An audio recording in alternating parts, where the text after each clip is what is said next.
Texan flies into Sydney, gets in a taxi, and asks to go to his hotel in Manly. So they have to go through the city and across the Sydney Harbour Bridge.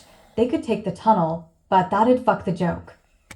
As they're driving towards the city, the Texan sees the Sydney Tower and asks the taxi driver, "What's that?" Taxi driver says, "Mate, that's Sydney Tower." Texan asks, "How long did it take to build it?" Driver says, "Dunno. I think about a year." Texan says, "Back home in Texas, I own a construction company, and my boys could have done that job in 6 months, tops." Driver nods, impressed.